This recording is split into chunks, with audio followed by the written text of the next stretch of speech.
there's so many times that during these M&A deals, I just have to tell people to put their pens down. And I just, there are times as an entrepreneur, you just say, hey, listen, I know there's risk here. If there was no risk, then everybody would do this deal, right? Like, of course, Yep. there's going to be risk here, and we can't mitigate all of this risk. And I want to do this deal. And so put your pens down and quit fighting over this, and let's get across the finish line, right? That's And right. so in every M&A deal, there's 2 or 3 times that has to happen, where the business folks have to kind of say to the rest of the team, hey, we're pushing forward, and life is full of risk, and we have to just have it be calculated, and this is how we're gonna move forward.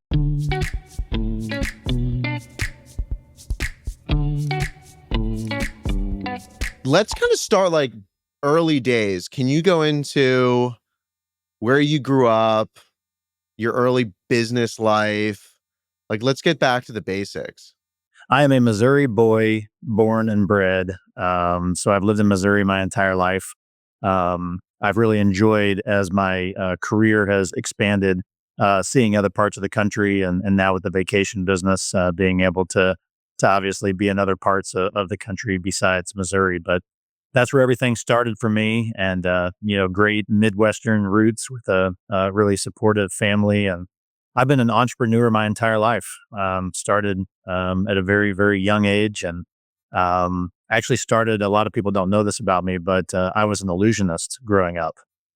And so, Like David Copperfield. Exactly. Most kids get that magic set for Christmas when they're, 4 or 5 years old, and they play with the tricks for a couple minutes, and then, they're on the next box, onto the next thing.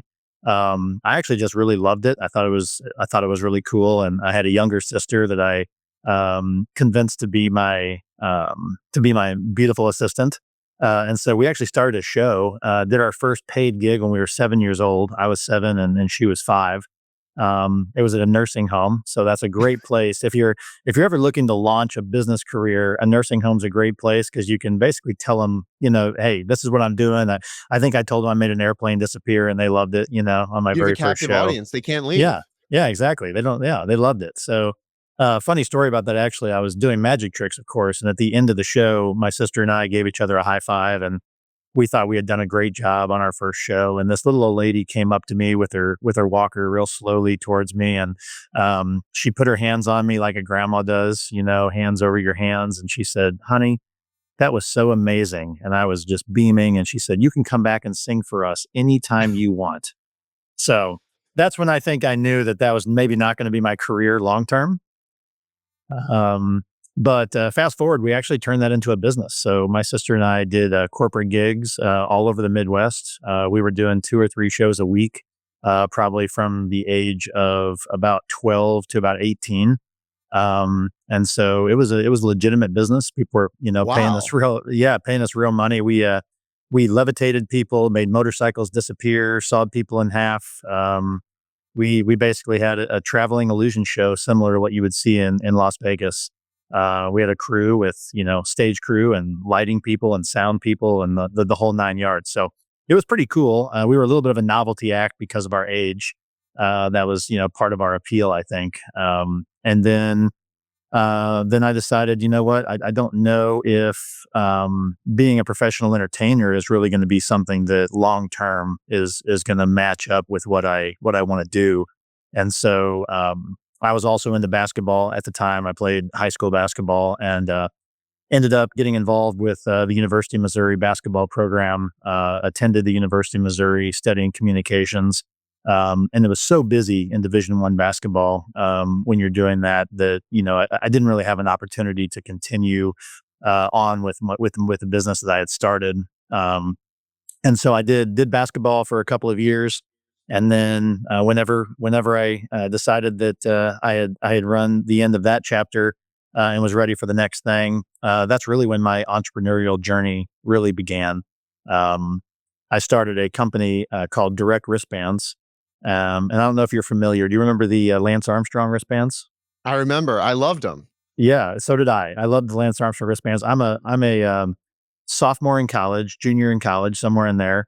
Lance Armstrong wristbands were hot. It was kind of funny. It was actually one of these deals where people were selling, the whole point of the Lance Armstrong wristband was to do it for charity, right? Yep. but they were so hard to get that people were Yeah. buying them for $1, reselling them for like $5, right?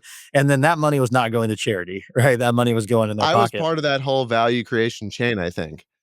Perfect.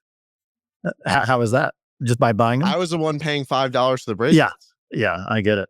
I get it. Yeah, so was I. So, I was, it's just kind of a fun entrepreneurial story, but, I said, "You know what? If these are so popular, surely we could make these for other causes. We could raise awareness for other organizations. We could do this for athletic teams, sporting events, really, we could kind of expand on this." And so I took the money that I had made from my earlier career, and I actually, my dad, for his birthday, I went to him and I said, "Dad, how would you like to go to China for your birthday?" And he was like, "Why are we going to China?" And I was like, "Well, I need to find a factory that'll make me these silicone wristbands." So I did a bunch of research. I found a bunch of factories that made silicone bakeware, so things like spatulas and stuff like that, and was able to find a translator who was able to meet us off of the plane when we arrived in China, and we went and visited these factories, and we ended up converting one of the factories into a silicone wristband production facility. And by the end of the run with that company, they were not making any bakeware anymore. They only made silicone wristbands for our company. Wow. So we made literally produced tens of millions of these wristbands for organizations all over the world. And the cool part about that business was that we made a small margin every time we sold a wristband, right? It was definitely a quantity game. But what was cool is that every group that bought them for us was raising money for a good cause. And so, although we sold these tens of millions of wristbands, we also raised or helped people raise tens of millions of dollars, right, for these wonderful charities all over the world. And so it was a pretty rewarding business, but that's kind of what got me started in my entrepreneurial journey and really made me realize I love to scale things. I like to build things, right? I like to try to be innovative with things and try to be on the cutting edge. So that was kind of my start. What was it like setting up a factory in China? It was wild. Couple of funny stories about that experience was, first of all, when I met my translator, he introduced himself, and I was thinking to myself, "Man, this is gonna be hard. I'm not gonna know how to pronounce his name. I don't know the language." And he walked up and said, "Hey, I'm Chandler." And I was like, "You're Chandler?" And he's like, "Yeah, Friends. That's my favorite character." Right. So that was kind of a funny break the ice moment over in China. But Chandler was awesome. He was able to connect us with everyone we needed to connect with. He was able to negotiate on our behalf. So I was really blessed to find somebody that did a great job for us, and we became friends through that business venture over the years. How did you size up the opportunity at that time? I mean, obviously, you're going to China. You're trying to tell these factories, "Hey, I think I'm going to make a lot of bracelets." But how did you know that there was a big market for this? And how were you able to convince these Chinese guys that they're going to need to change their whole production line to these bracelets and stop making cookware? Well, I was a little bit lucky because, the fad had already started, right? So then the Lance Armstrong wristbands were big. People knew what they were. And so the idea that other people would want these was not extremely novel, right? I think that people could get behind the fact that, okay, this makes sense. Other people are going to want this same type of product. Um, Getting to China though was very interesting because my first order I actually placed through a company in California, a promotional products company, and they made a big mistake with an entrepreneur like me. Is would they actually drop ship the bands directly from China to my door?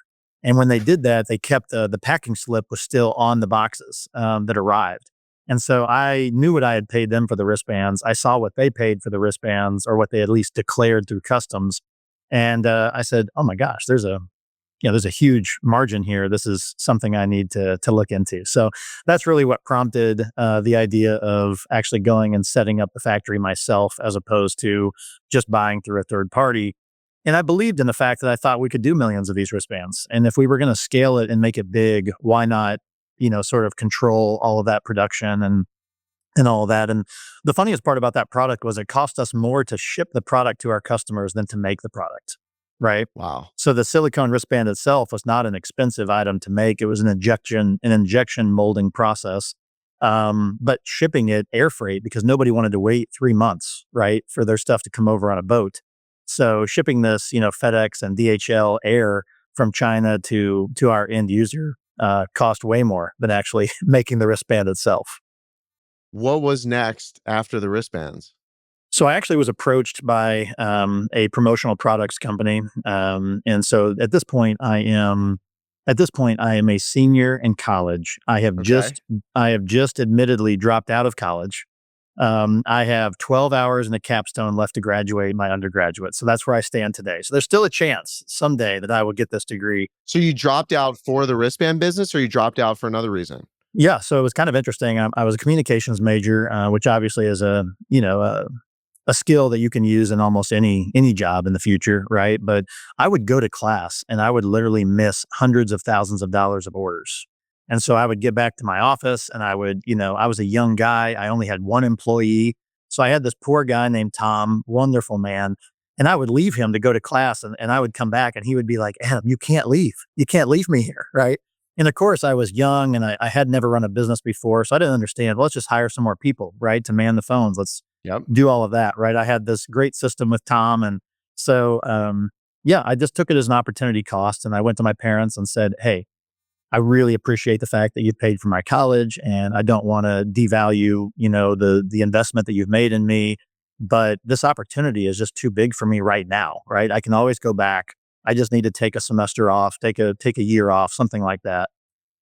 So, of course, the best laid plans, we end up getting an offer on the business to buy the business from another promotional products company who wanted to add silicone wristbands to their portfolio, right? They sold lanyards and, everything else that you would sell as a promotional products company.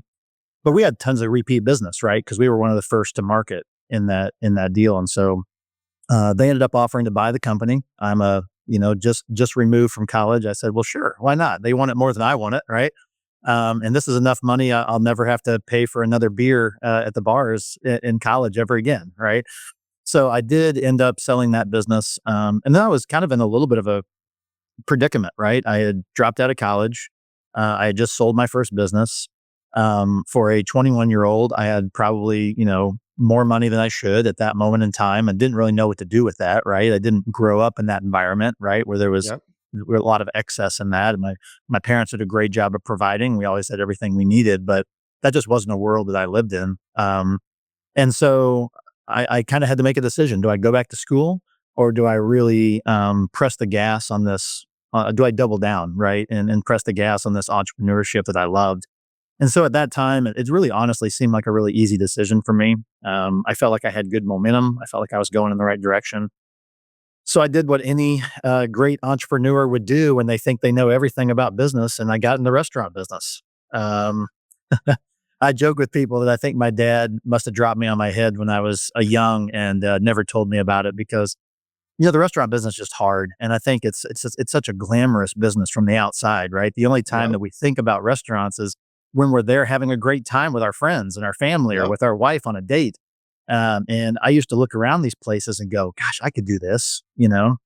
And I think that God gave me a heart for hospitality. I was just born with a heart for hospitality, and so being in that environment of the restaurant and seeing people have fun and enjoy themselves and have a glass of wine and have a great meal, I always saw that as something really exciting. And so the opportunity to get into the restaurant business, I wanted to take it, and I was young. It made sense. I didn't have a whole lot to lose, honestly. I felt like I was playing with the house's money at that point Yep. too. Yep. And so I jumped in 2 feet into this little bakery and cafe called the Upper Crust Bakery and Cafe. And at the time, it was basically just like a nicer version of Panera Bread. Was basically what it was. Open for breakfast and lunch, and then we did some catering, made a lot of wedding cakes, things like that.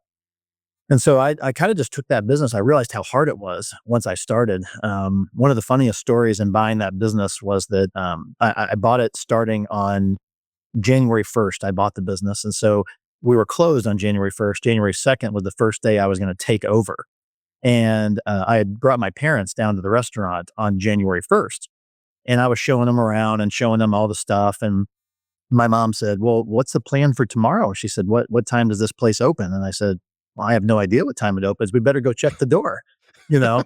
And so it was kind of one of those deals as an entrepreneur, I didn't know what I didn't know. And I just knew that I was excited about this opportunity to the point that I didn't know what time this business opened the next day when I was going to have to go in and meet all these new employees. And so I went to the door and saw we opened at 7 a.m. and I showed up at 6 a.m. on January 2nd. And we've now built that business from that sort of a story into a business doing, over $150 million a year in annual sales with 2,500 employees.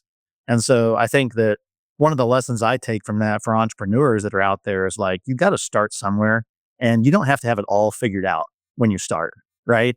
Like just having that ambition, that belief in yourself that you're going to figure it out step by step, and that every time a decision comes in front of you, as long as you make the best decision that you can, you're going to end up with a really good product, and you're probably going to end up with something you're really proud of. So that was kind of the beginning of my hospitality career. Was in that restaurant. Sometimes I look at I'm in hospitality too, obviously, and sometimes I look at a deal or I look at another business, maybe it's related or unrelated, and I question whether this business is scalable. And I like think 10 years down the road. And there's probably no way that anyone would have envisioned you being able to turn this little cafe into this massive business. What did you think about scale at the time? And I guess maybe the better question is more like, how do you think about that now in the context of other deals that you're looking at, where it's almost better you sometimes don't know everything because knowing too much could shut you off to opportunities that may become a big opportunity. Yeah, I don't think there's any question. I think that the way I look at scaling things is that we see so many people, right, that are an overnight success, right? We feel like they're an overnight success, and the Yeah. reality is that they have made thousands of really good small decisions along the way to get to the point that they are today. And I think that being an entrepreneur, you have to go into that understanding that you're going to make mistakes and not everything's going to be perfect. And I do think that a lot of entrepreneurs, or people that want to be entrepreneurs, they get caught up in the business plan, right? They get caught up in feeling like everything has to be planned out from before they start. And I'm not saying that you should jump in and not do your due diligence. You shouldn't jump in with no knowledge of what you're getting into, right? Like you should certainly do your research. But I think when it comes to scaling things, like all I do is I just take the things that are working and I double down on them. Right. And so the minute that I find something that doesn't work, I abandon it. And I say, you know what? And I might try two or three renditions of that. Right. I'm not just going to give up immediately.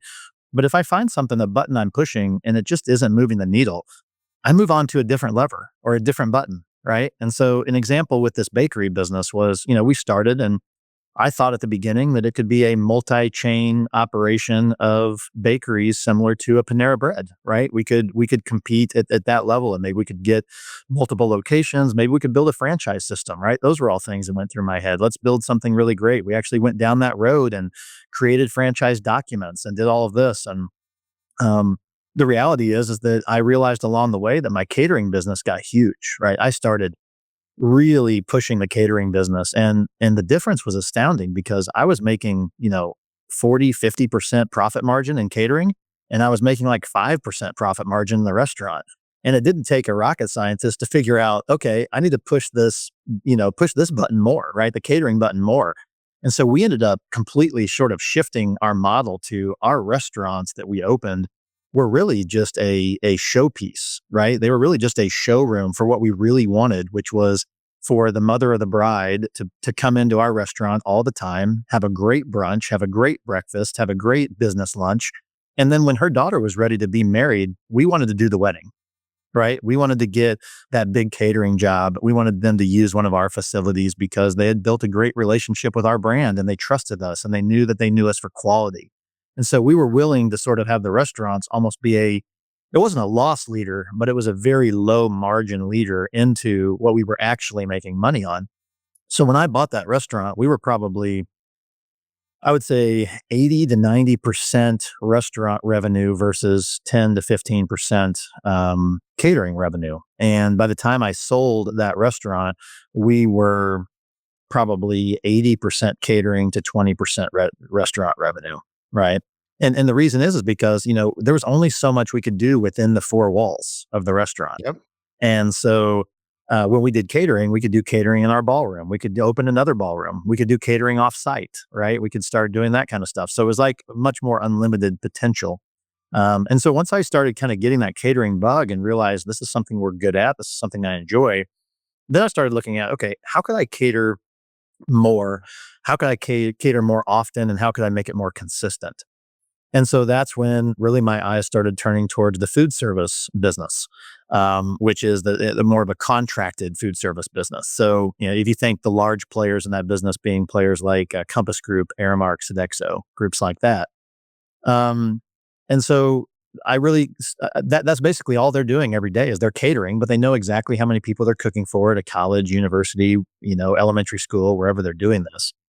And so my niche became fraternity and sorority houses. I am a fraternity guy from the University of Missouri. My wife was in a sorority.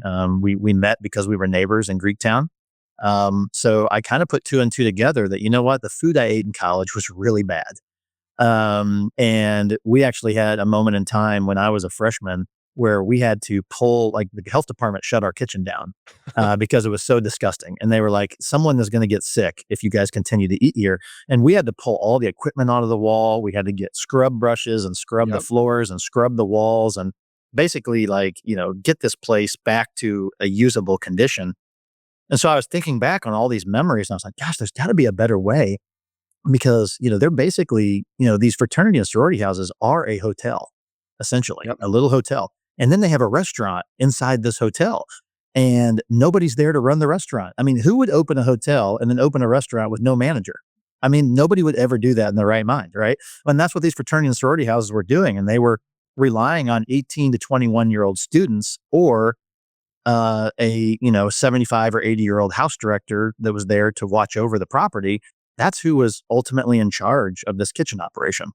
So that's really what took birth to my company today, my larger company, which is Upper Crust Food Service. As you can tell, I'm super creative when I name things. We just kind of took the bakery name and expanded on Nostalgia. it. Yeah, exactly. But it worked for what we're doing, and it's turned into a national brand and something that we can really provide a high level of hospitality. So we started in food service with two fraternity houses at the University of Missouri. That was 15 years ago. And I think at last count, we're up to, 800, something like that, houses across the country that we serve.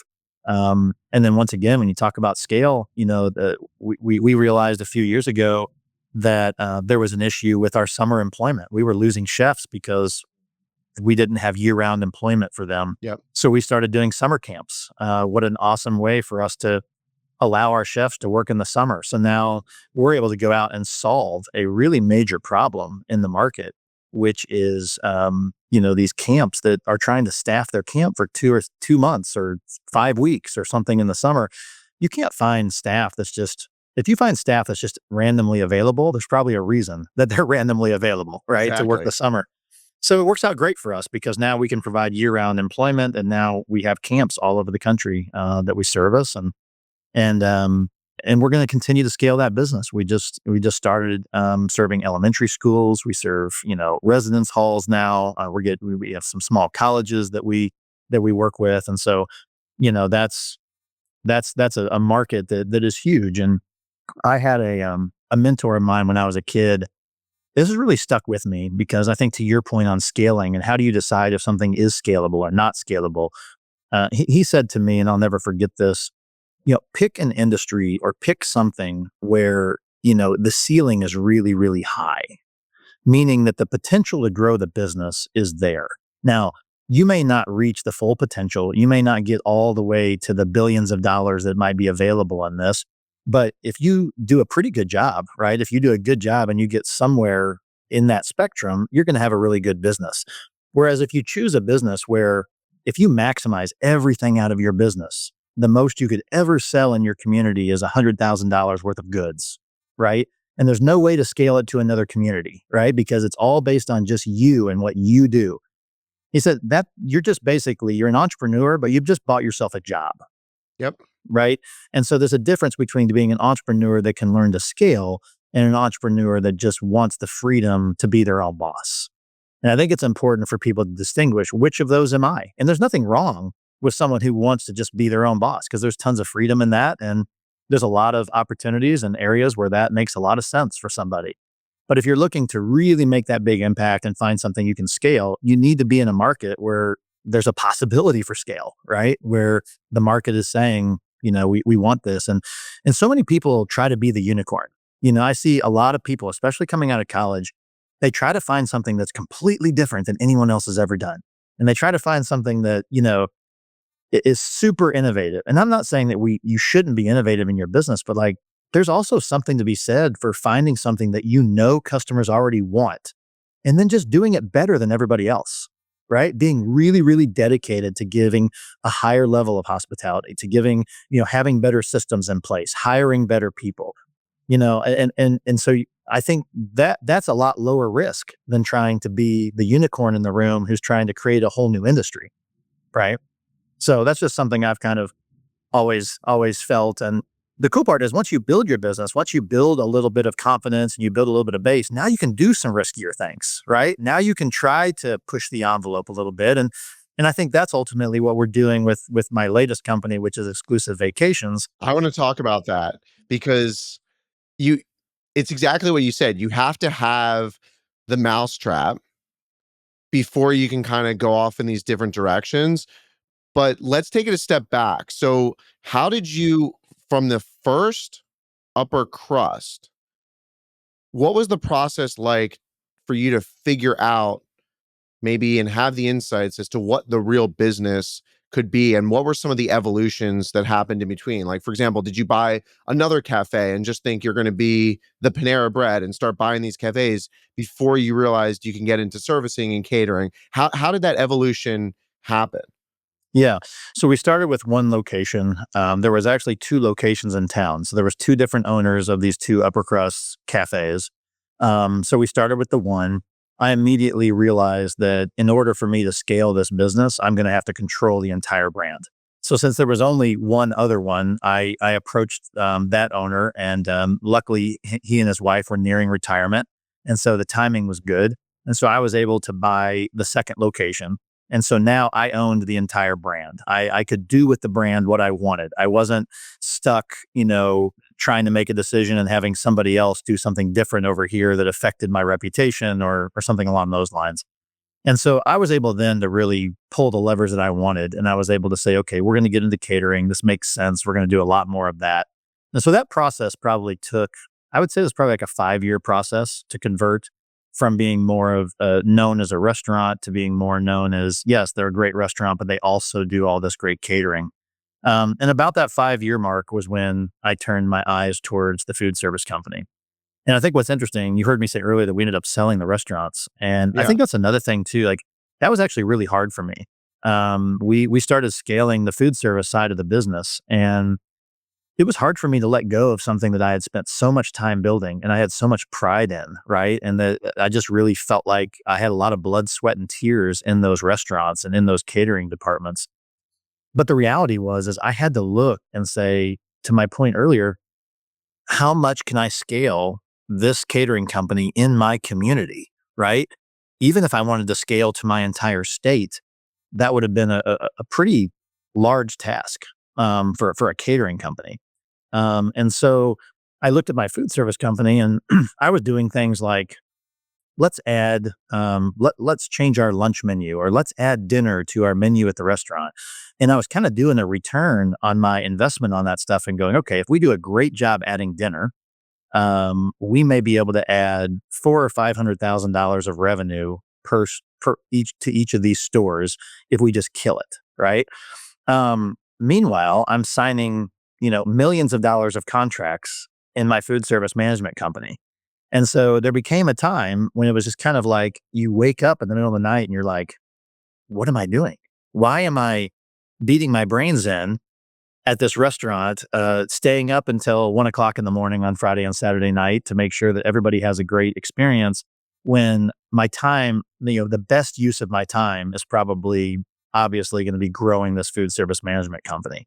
And so that was really the realization that I had was I had to let go a little bit of something I loved, which was the excitement of, I still wake up sometimes in the middle of the night hearing the tickets printing off, right, from the printer in the kitchen on a Yep. busy night, right?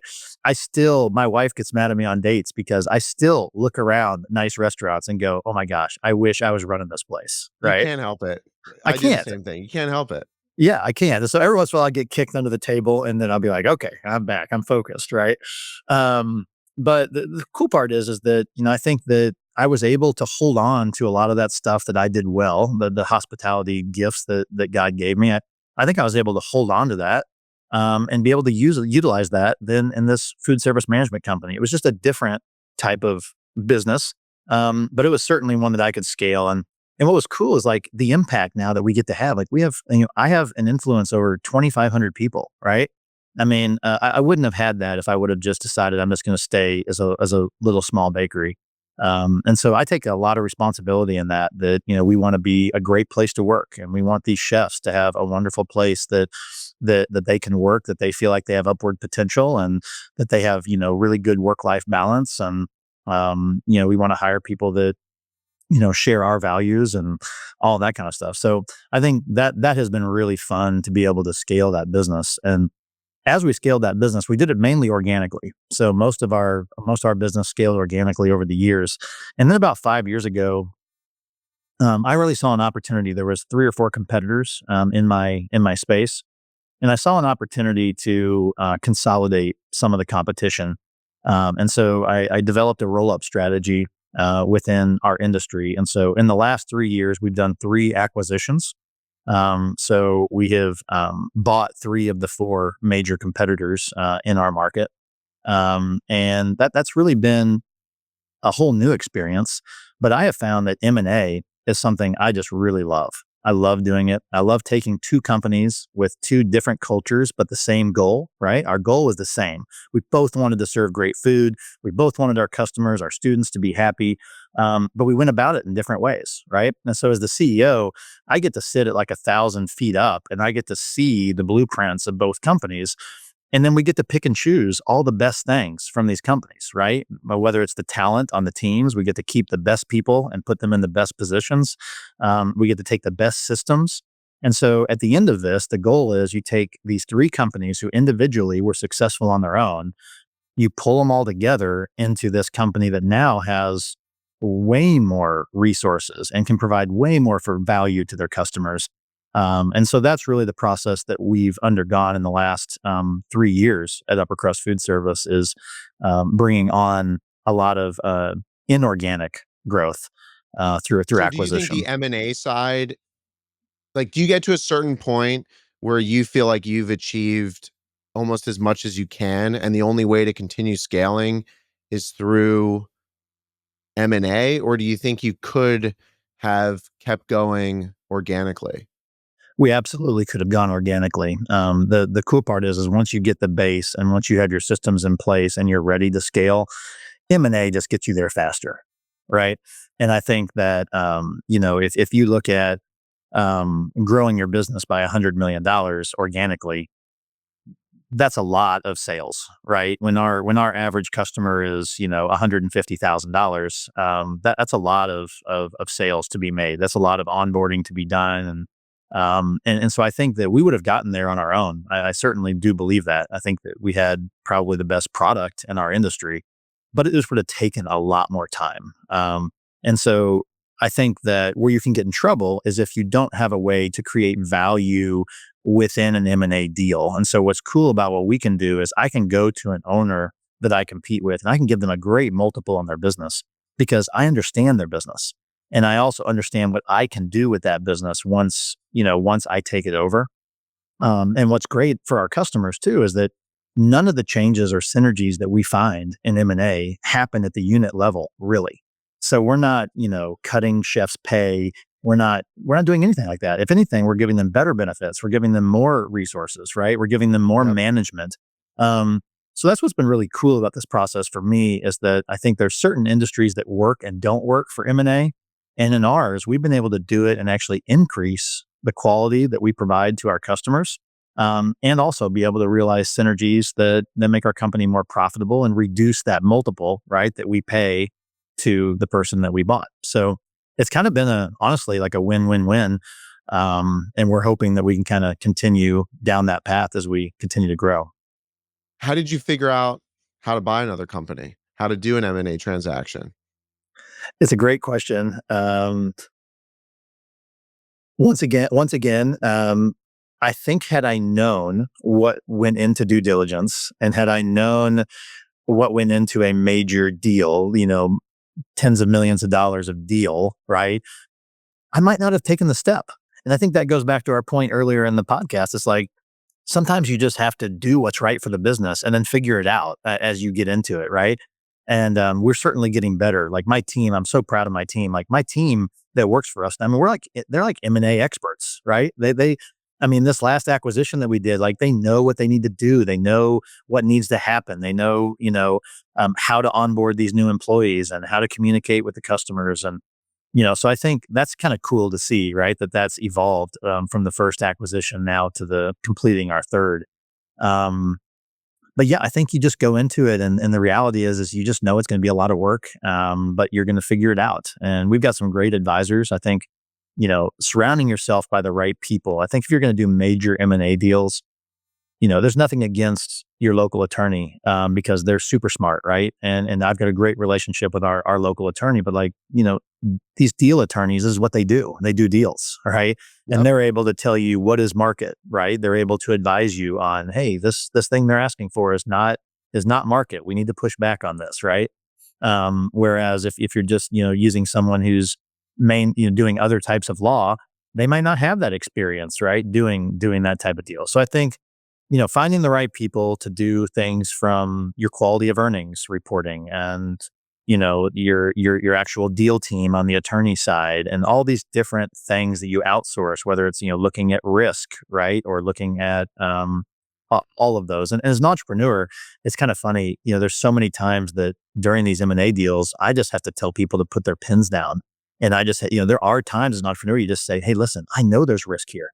If there was no risk, then everybody would do this deal, right?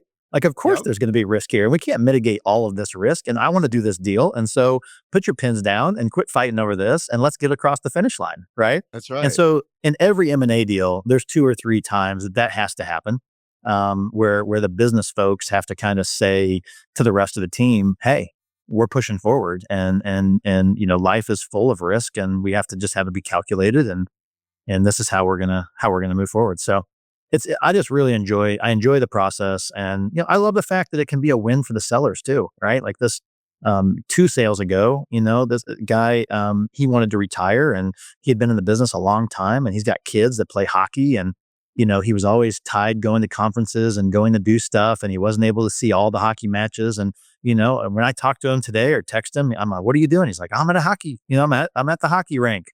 I'm watching my kids." So it's kind of nice to be able to do that and have it be a true win-win situation when you do an M&A deal.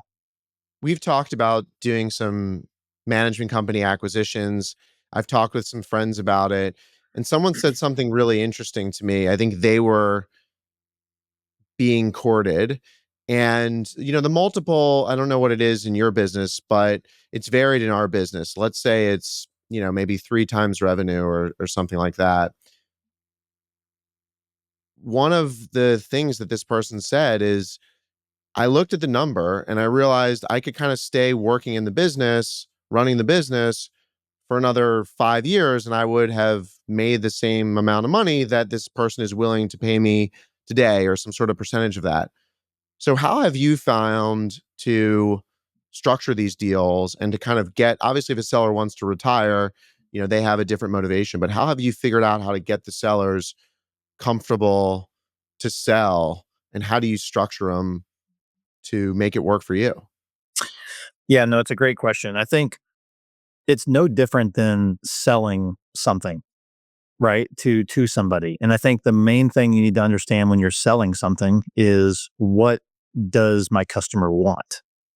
Right? Like, and so I think when you're trying to buy somebody's business, the most important thing you can do is build a relationship with them and find out what is it that they want. Because to your point, I mean, somebody may say, this doesn't make sense for me, right? I would need to get this number in order to make this work. And so I think just understanding that from the beginning We've been lucky that we've been able to be creative and we've been able to find ways. I think if people feel like you're working with them towards their goals, that goes a long ways. And that doesn't mean you're going to be able to solve necessarily for everything.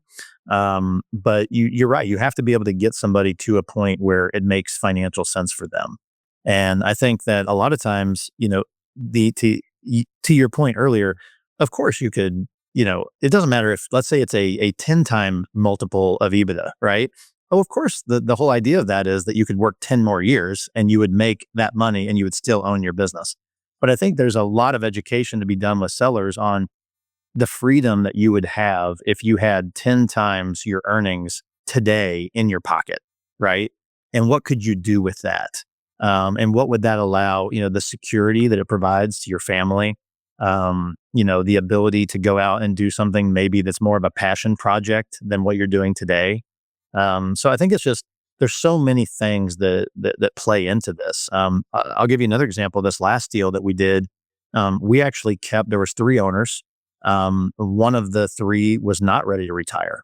And it probably would have been a game changer, or would have been a deal killer, rather, for us to say, hey, we're going to buy all three of you out and you guys are all going to move on your merry way, because he wasn't ready to do that. And he was still really involved in the business. And so we ended up making a spot for him as the president of our company, because he had run a really, really great operation and done a wonderful job. And we respected the heck out of him.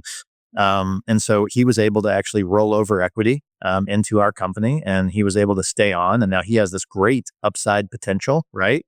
And that's a great example of, like, if we would have just been hard nosed and said, no, the way we do this is we buy all three of you out and you guys do a consulting gig for 2 months and you're gone, right? If we would have just taken that hard line approach with that, we would have never got this last deal done. But the reality is we were able to find a situation that actually helped us, right? Because we need the skills that he brings to the table.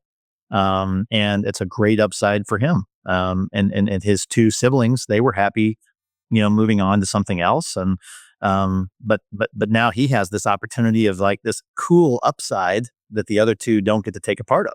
Right. So I think just taking each deal individually, not trying to fit everything into one box. One size does not fit all when it comes to M&A. And I think at the end of the day, people want to sell to people they like. Yep. I mean, that just can't be understated more. If you come in and you have an attitude and a lack of humility, and it seems competitive or anything like that, you're just not going to get a deal done. Period. People want to do business with people that they like, and so I think it's really important that you approach things in that way with M&A. So from a financial perspective, what makes a good deal for you? For example, are you trying to, buy something at 10x EBITDA and apply some synergies so it's effectively 5x EBITDA? Like, what are kind of the metrics you're evaluating to determine the price you can pay and the structure you can do? Yeah, absolutely. So we're running our business in a way that we don't have an intention right now to sell our business. But I think what I tell a lot of entrepreneurs is you should always run your business as if you're trying to sell it, right? Because if you're running it in that way, then you're making the right decisions for value creation for your business, right, along the way. And so even though we're not, quote unquote, for sale right now, the way I look at this is when I'm doing M&A, and let's just use even numbers, right, that you just used. If I can buy something at a 10x multiple, and to your point, if I can apply mainly OpEx, honestly, synergies, right? So like I said, at the unit level, we can't go in and reduce staffing. We can't go in and buy less groceries, right? We can't go in and change everybody's benefit program or something like that. Like, those types of things that are happening at the unit level have to remain intact, right? If anything, they have to improve because of the management that you're bringing. But on the OpEx side, there's going to be tons of synergies that occur whenever you're buying a business, and so that would be an ideal situation for us to be able to buy it at a multiple, to be able to potentially cut that multiple in half, right, by the synergies that we can apply and the scale that we can apply to the business, and then look at it and say, hey, if we were to market our business, even though we're not today, if we were, then we actually would be able to market our business at a higher multiple because we've now collected all of these smaller companies, right? We've done all the hard work of pulling everything together. we've done all this great synergy work and optimization work for our next buyer. And so we've now created a ton of value. And so I think that that's ultimately how I look at an M&A deal, and hopefully somewhere long down the line that pays off for us. Um, that'll be something that comes to fruition. But certainly right now, I'm just enjoying building the business and the daily grind of everything that we're doing. What are some of the landmines you experienced maybe in the first deal that for the second and third deal, they were top of mind? Hey, we're not going to make this mistake again, or we're going to be sure to have this buttoned up, or we're going to think about this a different way. I think there's a lot. There's a lot of landmines that come with every deal, and I think one of my really good friends, Brent Beshore, who Yep. he says that running a small business is like being in a knife fight, right? And I think that is so true because there's so many things that come up all the time, and so I think for us, you just have to learn from those, and you have to try to not make the same mistakes again. And I've had this philosophy for my entire business. Like, it's okay to make mistakes. You just don't want to make the big mistake, right? You don't want to put all your eggs in one basket and make that sort of mistake. You want to be diversified and how you approach things. And so for us, a good example, if I had to pull out an example, would be, in our first deal, we have annual renewing contracts, right? So our revenue renews on an annual basis, and there's always this negotiation at the end of the term on what is the pricing going to be for next year, right? And so we had just a lot of trust in the group that we had purchased, and said, hey, where are you at with your customers? How are they feeling right now? There's obviously been inflation in the environment. We're going to have to look at something in terms of price increases, but we also realized that 6 months ago we bought your company, and we don't want everyone to think that prices are going up because this is the way things are going to be. And so we really trusted what we were told, which was, hey, no problem. We can increase price. No big deal at all. And what we found was there was room to increase price. Don't get me wrong. But what that also did was there was a group of the customers who decided that they were going to go shopping because they got a price increase. Right. And so they're like, okay, well, the company is sold. I'm getting a price increase. Those are two reasons why maybe I'll just go shop. Yep. Right. And when you go shop, everyone's going to give you their best sales pitch. Yep. Right. I mean, everyone's going to give you the best sales pitch. They're going to give you their best price to try to get in the door. And so we had a handful of situations that, had we been less aggressive, I think, on pricing, getting to the right price that we needed to actually get to, we probably would have been able to retain a few more of those accounts. And so that was something that on this last deal, we just said from the very beginning, hey, our company is getting larger. There's going to be synergies for us. We're going to pass those synergies to you. And so for next year on all these acquired contracts, there's going to be no price increase, right? We're going to lock you in. Even though the price of eggs has gone through the roof, that's our problem. It's not your problem. We want to be a good partner. And that's been really well received in the marketplace. And that doesn't mean that, down the road, we might have to make some adjustments, or we might lose a little bit, a point or two here or there in our P&L. But we think that the idea that we can show these customers how committed we are to being a good partner is really important out of the gate. So little things like that. I think another one that comes to mind for me is that we probably we've learned over time that we could do a better job when synergies occur of making decisions quicker, right? Because I think there's sometimes that you have a lot of people whose jobs are up in the air. They don't Yep. know exactly what they're going to be doing. And so from our perspective, I think our approach early on was we want to make sure we get it right, right? We don't want to tell somebody something that isn't going to be the case, and then they end up having a different type job than they had before and whatever. And I think what we've learned is like just moving a little bit quicker is probably better. If we know for sure, if the company we bought tells us, hey, this person's a really bad fit, they've been a problem, it's actually more kind to that person to say, hey, this probably isn't going to work long term for you, as opposed to try to find a way to make it work. But I think we were trying to be so generous and so welcoming, right, to all of our new staff, that we probably, had some things where we could have communicated a little bit quicker with certain people. So I think that's another lesson learned too. And I think you just learn that it's actually more kind to tell people exactly what's going to be happening right now than to wait Absolutely. until later to give that information.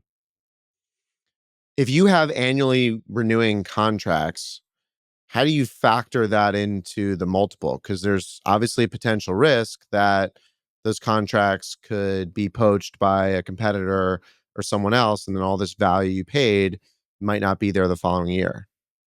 Yeah, no, most definitely. It's something that we calculate, and so we look at historical retention. I think that's an important piece of the business. Is the business that you're buying? What has their historical retention been? We also bake in a little bit of dyssynergy, right? That we realize that there's going to be a certain handful of customers that are just going to say, "Hey, I didn't get to make this choice," right? And so, even if my service is going to be better, even if my price is not going to increase, you guys just made a choice for me, and that's just human nature, right? There's going to be a certain Yep. subset of the customer base that's going to feel that way.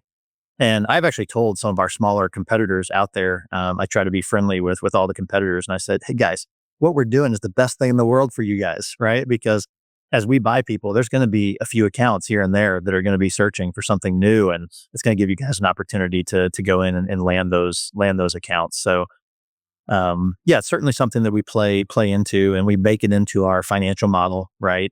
We bake in the retention that we hope that we have, which we're banking on a few dyssynergies that are less than what their historical is.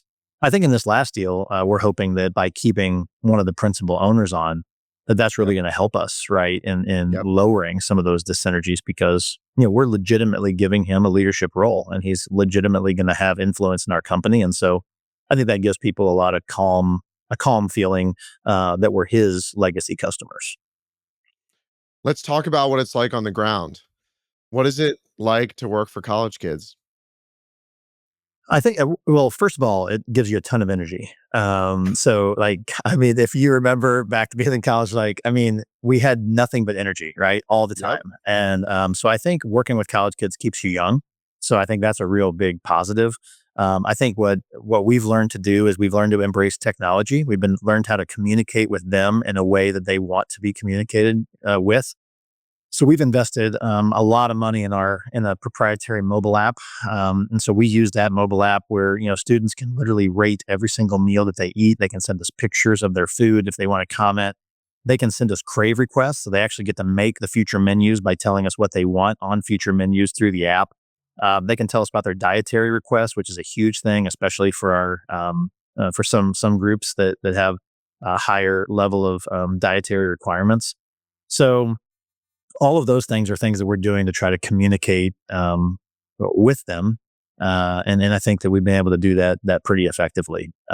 Communication is the key to any business, and so that is one of the obstacles that we have in our business is that we are communicating with college students who frankly are sometimes more interested in the shiny object down the street than they are, dealing with us. And whether it's, studying for a test or, the cute girl that's walking across the street if you're in a fraternity house, right? There's a lot of distractions. And so we just have to do our best to over communicate with our customers and do a little bit more of the heavy lifting. And we do a lot of training on that, right? That, hey, we are there to serve them. We are there to make their lives easier, to give them great food, to give them great nutrition. We want them to be going home for Christmas break and telling their parents how great they're eating at school. Like that is the best thing. That's the best compliment that we can get is if they're going home and they're telling their mom, "Hey, I know I never used to eat meatloaf, but I eat it now because Chef James makes the best meatloaf ever." Right? I mean, those are things. Or we have a lot of students that never ate fish before, right? And all of a sudden, we're preparing fish for them, and now they're eating fish, right? We have full salad bars. We try to educate people too on just what does it mean to be healthy, because being a college student doesn't just have to mean eating pizza and fried chicken tenders for every single meal. Yep. So I think, having from scratch cooked meals, and my wife is a great cook, so this is no knock on her, but like, I think sometimes the students don't realize how spoiled they are, right? Like, how many of us in life get to have a chef, basically a personal chef, cooking for us like that only happens for a short period of our life, right? When we're in these facilities.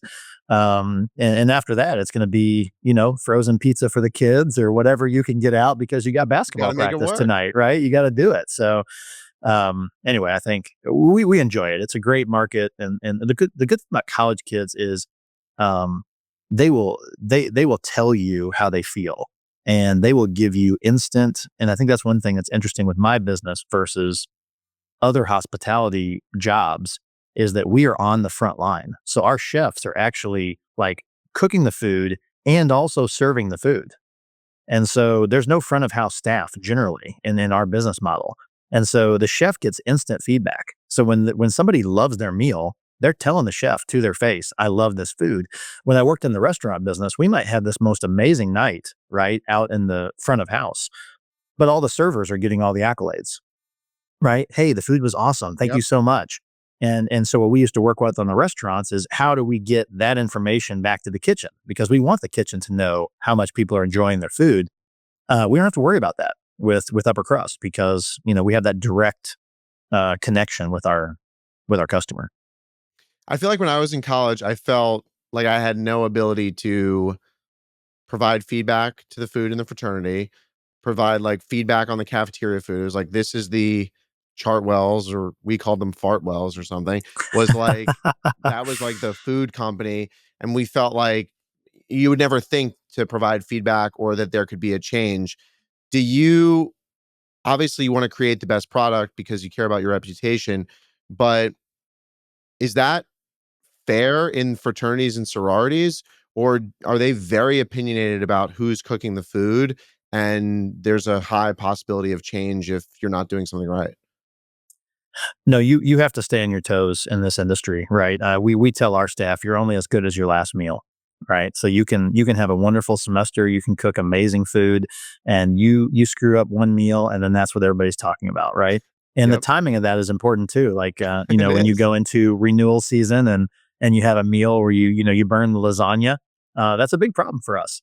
And I think that when it comes to food, it's interesting because the grass always seems greener on the other side when it comes to food. Like there's always somebody. What's interesting is nobody has to prove that, right?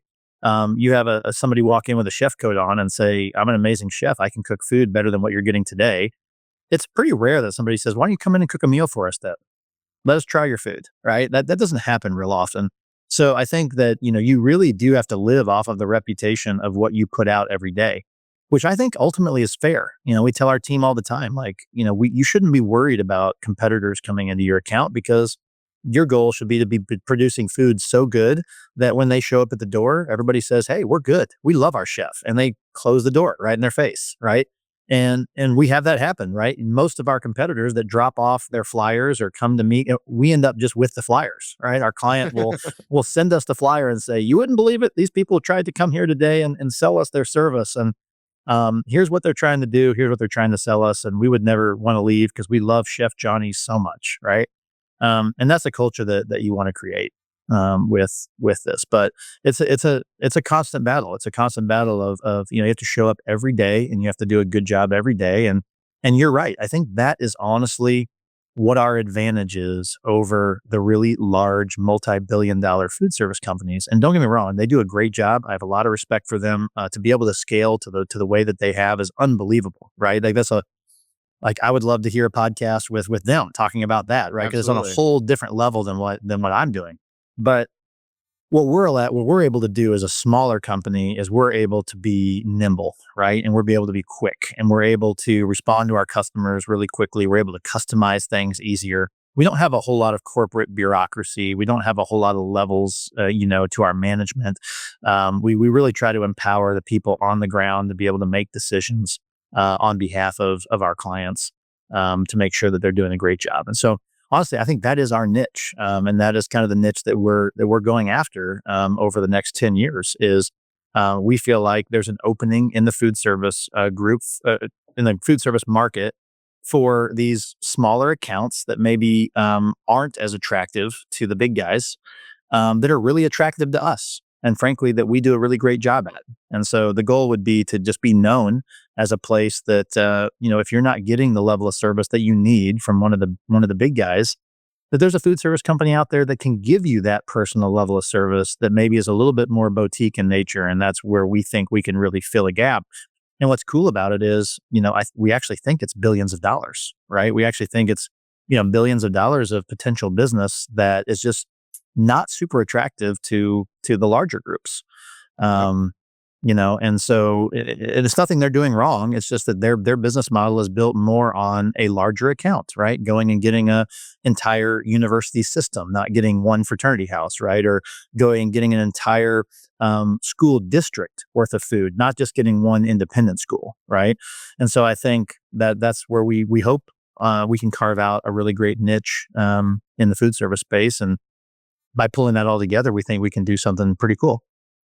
On the college side, I'm always surprised, like, if I see a high school kid that's in high school, they're, like, ordering food on Uber Eats, and I don't know why I'm surprised by that, because I do that too, but it's a high school kid, so I just think it's interesting. So they're coming to college, they know how to do this, and if you've seen some of these massive fraternity houses, some of them they look like mini hotels. There's probably a lot of income and available cash flow that these kids have at their discretion. How has the delivery services impacted demand in the houses or changed the business, if at all? So, depending on the meal plan that we have with a given chapter house, most of our chapter houses have at least a couple days or a day and a half a week where they don't have food service in the kitchen, meaning that they're kind of on their own. And this is not something that we mandate, but something that the client has basically said, hey, this is the way we want to run our meal plan. And so, generally speaking, that's going to be a Saturday or a Sunday, Yep. where they might have a day and a half where they're on their own. So we do see a lot of Uber Eats, we see a lot of delivery, things like that that are happening on those days. During the week, though, we've really mitigated that a lot. We offer something called a late plate system through our app, and so even if you're going to miss a meal, let's say that you have class during lunch, you can actually sit in class, type into click on the meal that you want a late plate for lunch. You can actually customize that late plate. So let's say you can tell us exactly what condiments you want on the side, whatever. Our chef gets it on an iPad in the kitchen. It pops up, and they say, "Okay, Jake needs a late plate for lunch today." We build your box for you. We close it up. We write your name on the outside. We stick it in the refrigerator out in the commons area. And so when you get back at 2 o'clock, even though lunch ended at 1, you still have something that you can warm up and you can eat, and so you don't have a reason to have to do Wow. Uber Eats or go to Subway or do whatever it is that I did when I was in college, right? I think I ate more Subway sandwiches than probably is healthy, right? And it's because there was one right down the street, and our food was so inconsistent in the house that was just my go-to, right? Just walk to the end of the block and go get a Subway sandwich and come back, and that was sometimes even if the meal was put out because the quality wasn't there, right? I didn't feel satisfied. I'd love for you to talk a little bit about your kind of operational network, how you run things, how you buy things. It's really easy, I think, not easy, but it's easy to think about how an Aramark might run food at a stadium. They have a huge staff, there's a bunch of people, they're getting delivery to one place. You might have 5 or 10 fraternity houses spread throughout a college, multiple schools in a district. How do you run that at scale? Like, what are the insights that you figured out to make it work and profitable? Sure. I mean, this has actually gotten easier for us over the years as we've added density. And so as we have gotten more and more density, the easier it actually becomes to be able to put an infrastructure in place where you have really, really great management close to your accounts. And so we are actually going to have over 50 college campuses that we have a full-time salaried manager that lives in that town Wow. this next school year, based on this last acquisition that we did. So, I mean that's your 50, basically top 50 major universities, where we have enough density to not have to have any manager travel in to that location. So that just gives us such a leg up on our competitors, and also gives us such a great opportunity to provide a higher level of service. Because in our industry, the reality is that it was very dispersed before, and you might have an account that has a problem or has a chef that gets sick, and we might have to, in the past we would have had to order food right in for that.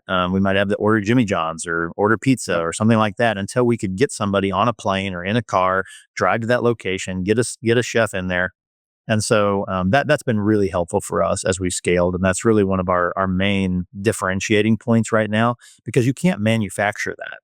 So any one of our competitors right now that wanted to hire, 50 campus managers, they would have to raise their price dramatically or go out of business. They couldn't afford to do it. And so we can. And so that's, I think, a really big factor for us that we feel really good about. But in terms of the structure, we have the head chef that works in each account. Depending on the size of the account, they're going to have, a support team around them, right? So they might have a sous chef, they might have a line cook, they might have a utility person that helps with dishes and cleaning up. So our smallest set is just one chef. Our smallest houses just have that one chef. Our largest houses have 8 or 9 staff members, right? That make that up, and that's going to be on your larger campuses where we might be serving 400 or 500 students at each meal in that particular house. From there, you got a campus manager, and like I just mentioned, we're going to be really lucky next year to have so many of these positions out there. And then we have regional managers, and our regional managers have a region. And some of our areas have so much density that a regional manager, might only have one state, right, that they're responsible for. Other areas that maybe have a little bit less density, they might have a 2 or 3 state region, right, and that's their area. And then we have 8 regions total, and so we have 8 regional directors. And we really have trained our regional directors to be entrepreneurs. Honestly, we don't have a franchise model; they're not owners in our business, but we really try to encourage them to treat their area as if it's their own business. And so we provide all the shared services to them, right? Finance and HR and client success and all of the things, procurement. But we do expect for these regional directors to run their area like their own business, to take pride in it, to take ownership in it. And so that's sort of the way that we've run that from an operations standpoint. And it's worked really well for us. We have probably total in the company, out of 2,500 employees, you probably have about 150 management level employees, and the rest of our employees are frontline, chefs, cooks, dishwashers, people that are interacting with our clients every day. And what about menu and ordering? Is that somewhat centralized? Because for those that aren't in the restaurant business, chefs have egos. Regardless of the chef, regardless of their cooking ability, they all have an ego. A lot of them have an ego. And they sometimes don't like to be given a menu to cook. And they like to create their own menu. They like to create their own things. They like to do something their own way, which is understandable. How have you managed that? So within our app, we built a proprietary part of our app that's on the backside. So it's a staff side of our app. And so what's cool about that is that each chef does actually get to build their own menu. So we don't have any corporate menus. We don't Wow. tell people what they have to cook. But we have a really great shared database of menus that have worked really well across the country that they can go in, they can search, they can choose from. Right? They can a chef that did something amazing at the University of Maryland can actually go on, post pictures of what they did, and then that gives the chef in Arkansas this idea to do the same cool thing in Arkansas, right? So that's kind of a neat network that we've created with these thousands of chefs where they're sharing recipes, they're sharing ideas, but ultimately, we do allow them to make their own menu. So when they put their menu into the app, it goes through an approval process because, of course, we don't want some chef that says, "I'm going to be lazy this week. I'm putting hot dogs on the menu," right? Like Yep. that's just that doesn't work for us because we have customers to please. And so the approval process is basically, the chef submits the menu.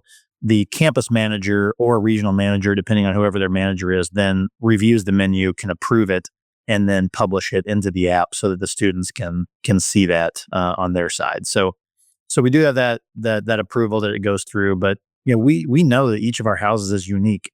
And talking about mistakes that you make early on in this business, it was my idea to come up with corporate menus. It was my idea because I said, you know what better way to do this than to have everybody cooking the same thing on the same day. We can let our vendors know that we need this many hamburger, this much hamburger on this day because everybody's cooking it. And we even went to the point where early on in our business where we did like commissary kitchens. We would pick like the Yep. best fraternity kitchen, and I would hire a chef, pay them more money, hire, somebody that had more credentials. And I would say, you're going to cook for 4 houses out of this one house. And we're going to know the qualities through the roof. And we're going to have like some delivery drivers that pick up the food, Yep. put it in a Cambro container, move it from one to the other, turn on the hot wells, put the food down, come back and clean it up at the end of the meal at the other house. And something funny happened at the end of that school year. We were putting out amazing food. I mean, the best food we'd ever been putting out. And we lost some contracts, not of the production houses, but of the drop houses, the houses we were dropping food. And so we kind of had to put two and two together. And so we went in, really investigated this and said, guys, all the reviews of the food are amazing. Like, we've seen the food. We know the food is good. Why would you ever want to change from what you got today? You got Chef Jeff down the street is making this incredible food. Nobody else, you couldn't afford to have Chef Jeff in your house on your own. The only way you can do this is because he's cooking for 4 houses. And the feedback we got was that they want that person that's in their kitchen. When Yep. they wake up in the morning, they want to smell the bacon cooking, right? Yep. They don't care if the bacon is cooked perfectly. That's a secondary, right? But they want to smell it. They want to be able to talk to the chef about the test they have coming up, the girl they have a crush on, whatever the case may be. There's that relationship. And that's what hospitality is all about, right? Is connecting to your customer and having a relationship and making them feel seen and valued and that we've prepared for them, right, in some way. And so I think that that was really a great eye opener for us. And luckily, we learned that lesson early on, right? We got rid of corporate menus immediately. We went back to chef in every kitchen, and realized that a sorority at the University of Alabama might eat differently than a sorority at UCLA. I mean, that's just the reality, 100%. right? You got it. I think the entire hotel business is actually shifting. A lot of people haven't seen it yet, but it's very much been commoditized. And the hotels that I stay at, the hotels that I think are winning, the hotels that I think are doing something special are all delivering a touch, a personal service, a personal approach. And sometimes I'll be somewhere with my little 7-year-old son and he'll be like, "Dad, is this pasta homemade?" And I'm like, "Yeah, it's homemade. The chef made it right in the back." Like, the kids, the college, they know these little differences. They can tell it. They can smell it. It's Well, there's no fascinating. difference. Yeah, even something as silly as we joked about chicken tenders earlier.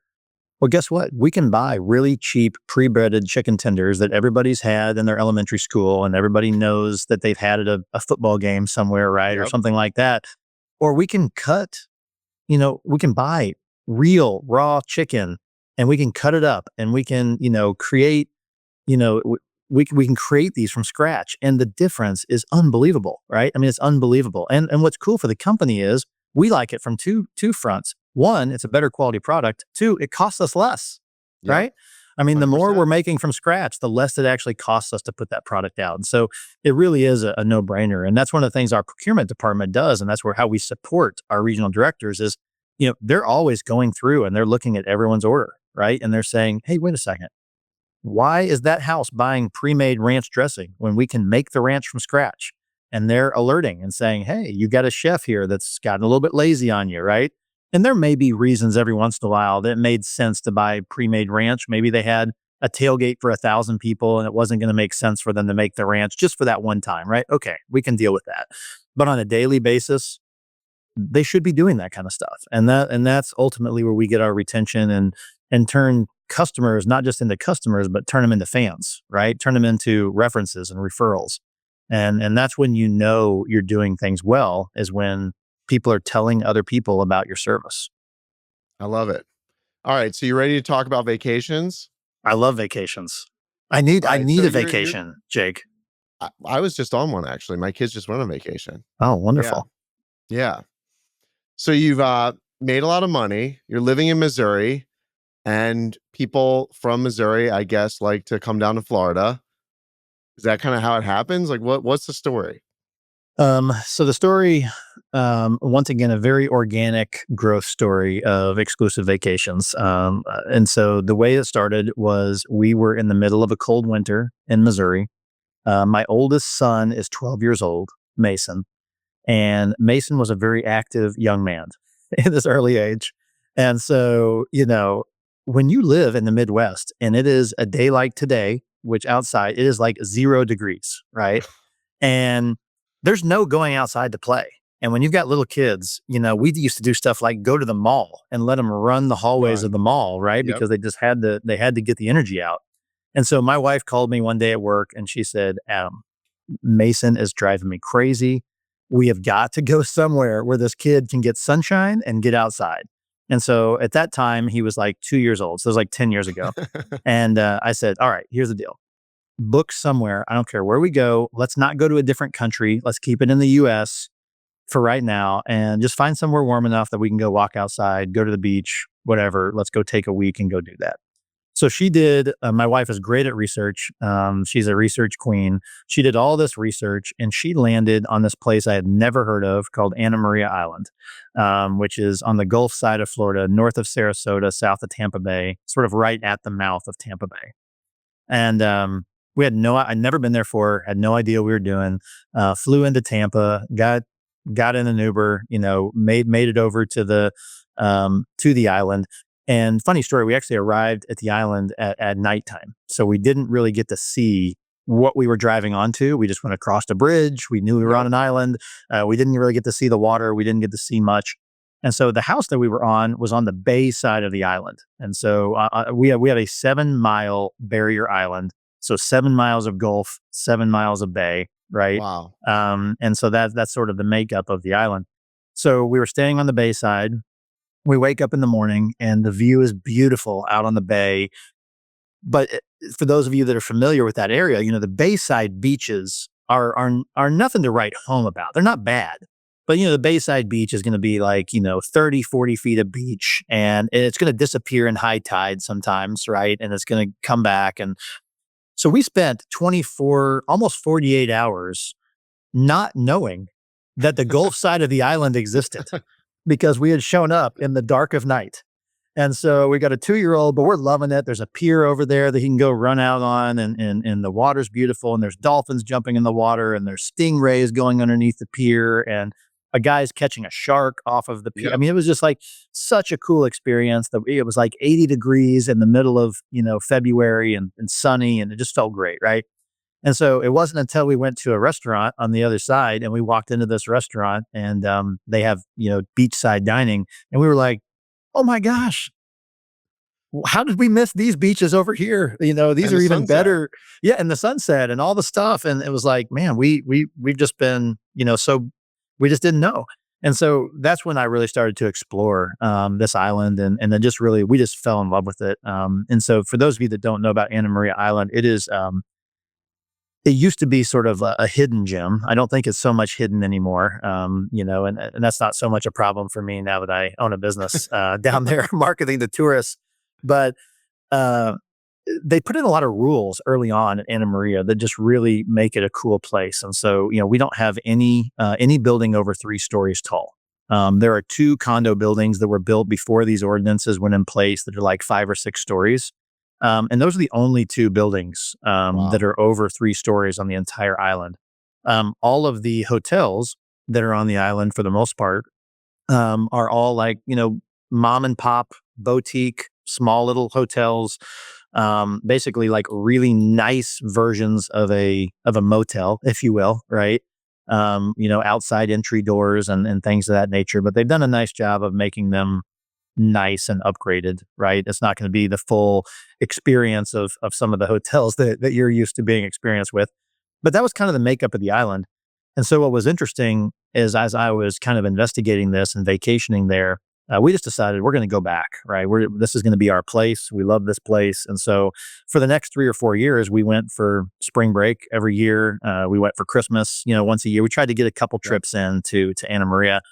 And as I was going to the island over the course of those few years, I noticed a ton of construction, like an amazing amount of construction of homes, individual homes. And every time I would come, there'd be an old home that was kind of dilapidated that was there last time that was gone. And now in its place was this 3-story, beautiful luxury home. And I was thinking to myself, man, what is going on? And so being an entrepreneur, I actually just walked down Pine Street, which is this beautiful shopping street in Anna Maria City.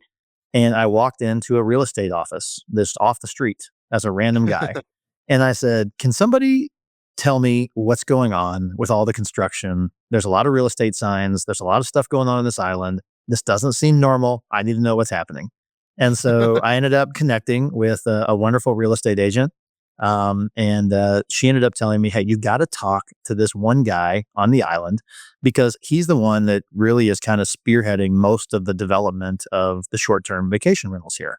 And that's basically what's happening is you've got people that are retiring, they're leaving the island. They've had this house and they've have it kept it up very well. There's a lot of saltwater damage that happens on an Yep. island, right? And the maintenance is just too much. And so they decided to sell these. And so when you buy something, if you're going to renovate on the island, you actually, if you do a certain amount of work to the house, you actually have to come into code. And Hmm. so the new codes say you have to be elevated, right? You can't be a ground level home anymore. And we just experienced the reason why during September and October, November, whenever we had Hopefully you did the okay. hurricane. We did all right. We made it through because all of our stuff's elevated, right? Good. So long story short, I ended up saying, well, where can I find this guy? And they said, well, he owns this little hotel on the Gulf, and here's the name of the hotel, and he oftentimes hangs out there. And we're not going to give you his number, but if you can go find him, go find him. And so I went. I walked into the little restaurant lobby area of this restaurant and I saw a guy in the corner and I could tell he was doing business and I could tell that he had something to do with something. And so I walked up to him and I said, hey, I just want to introduce myself and I'm an entrepreneur. I love this island. I fall in love with it. I would love to eventually own a home here. I'd love to find out more about how you run your business and what you do. And this guy was just so inviting. He was excited to have other people on the island that were making the island better, right? That were improving these dilapidated properties that were falling over. He liked my entrepreneurial spirit, I think. And so I ended up actually buying my first home or my first lot to build a home from him. So he had two lots that he had torn down the old houses, and he said, "Hey, I've got one on Beach Block. I think this would be great for your family." And so we ended up looking at it, and then we still own that home today. It was the first Wow. home that we built in our collection, um, and so that's kind of how it started. And so we built this first home, and I still didn't know at that time that it was going to turn into exclusive vacations. I thought that we were going to have this house and we were going to visit it a couple months a year when our kids were off school. And I wasn't even sure if we were going to rent it or not. Right. And so in talking to this gentleman, he ended up saying, you got to rent this house when you're not here. Right. Because this is where the money's made. Right. You got to rent this thing in the short-term vacation rental market. So he had the largest rental company in the area. And so I listed the home with him and we started renting it. And it was pretty incredible because the returns that we were getting on the rental like far exceeded our mortgage payment, right? And all the Wow. expenses that we had. And so we were cash flowing this property and we were using it 2 months a year.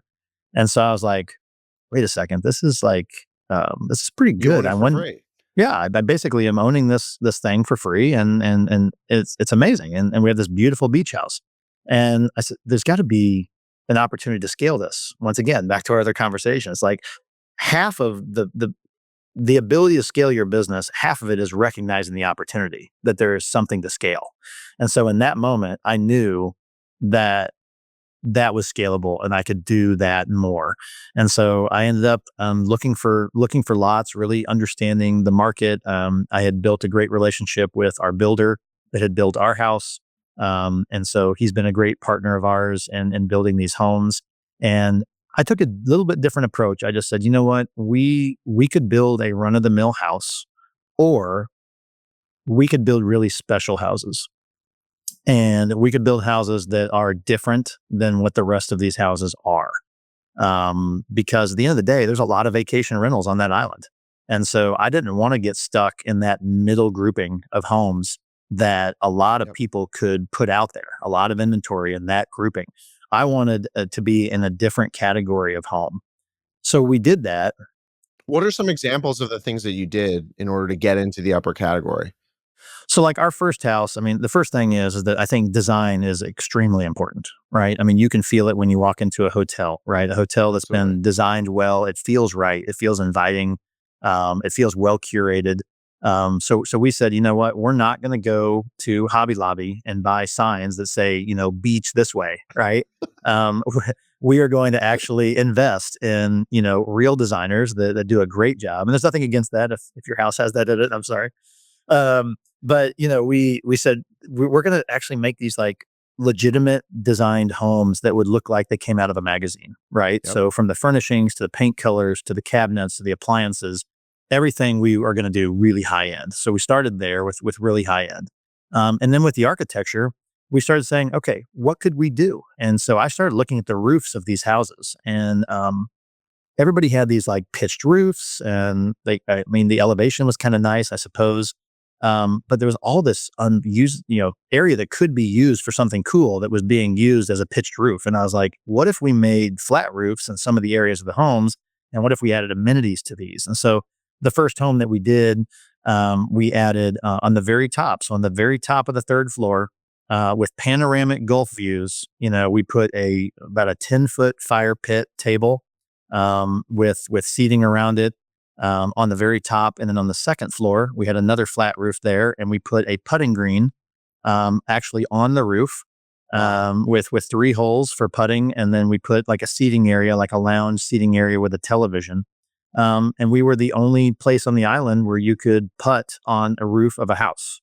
And what's cool about that is when guests go to book their home, they're looking at the pictures, right? They're looking at the amenities. They're looking at the things that their kids can do, that their family can have fun doing. And so those are the things that stick out, because all these other houses that are just pictures of bedrooms and living rooms and kitchens, I mean, that doesn't tell a story, right, to the person that's booking. That doesn't tell them what the experience that they're going to have and all this fun that they're going to have. And so we really focused on building those types of amenities. So today we have things like, we have a house that we're building a pickleball court underneath the house in one of ours right now. We have one that has bocce ball on the roof. We have one that has a full kitchen and bar up on the roof. You would feel like you were at a luxury hotel on a bar top at one of their rooftop restaurants, but it's all yours. There's no other guest there. It's just you. We focus a lot on the pools. So we're really trying to do resort style pools, as opposed to just doing a square or a oval or something like that. We have lazy rivers in some of our pools. We have, all kinds of different things. We have, 360 spas. The coolest pool I did, I think, was an elevated 360-degree pool. So when you're inside the pool, it's actually infinity edge. The entire pool, the outside of the pool is Wow. infinity edge. So when you're swimming in it, you're seeing the water go over, and it just it's just a really cool feeling, and it looks really neat. And of course, if you're just sitting out there having a cocktail or watching a football game, you've got the water falling off of the pool, and it's a really nice Beautiful. ambiance, and it looks beautiful, right? So I think those are the kind of things that we're focused on. And when we build a house, we start with, okay, let's start with the bones of the architecture. And now what are the amenities that we're going to add? What's going to make this house special? And we've come up with just a ton of things, a ton of ideas, of how can we make this home truly stand out, and to the name of our company, truly be exclusive, right? I mean, that's the goal, of what we're trying to attain with the brand. So I don't really do a lot of Airbnb, but I love vacation rentals because now that I have a family, I prefer to stay in a house oftentimes. My problem with some of the things on Airbnb is that I feel like, okay, I'm going to get there. There's going to be, one or two towels in the master. The sheets aren't going to be nice. The kitchen utensils are going to be crappy. There's going to be no one to call if something happens. The yard looks unkempt, whatever it may be. How are you solving that problem, and how are you approaching it differently?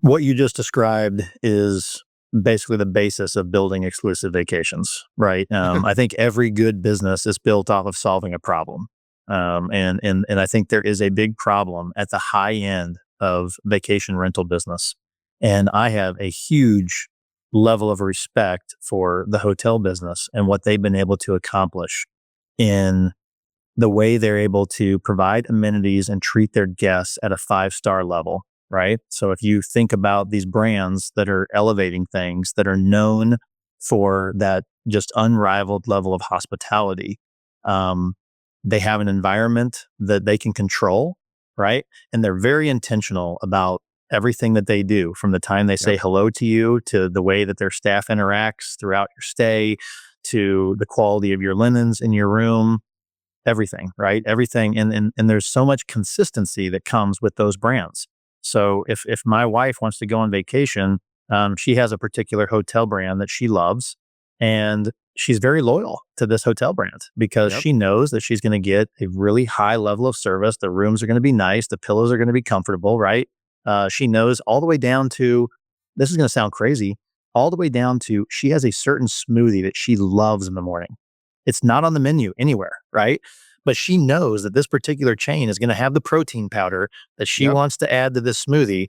And we may make a decision to spend $1,500 a night on a hotel based on whether or not they have that smoothie powder, right? That Yep. that she Yep. wants.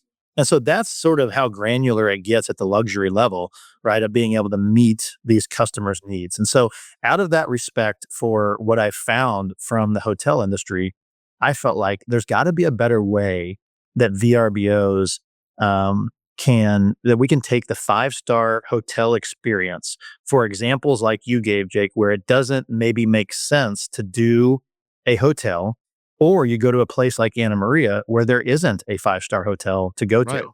Right. And can we provide the same amenities that a 5-star hotel can, but can we put it into a vacation property where you get all the benefits, but you also get them all to yourself?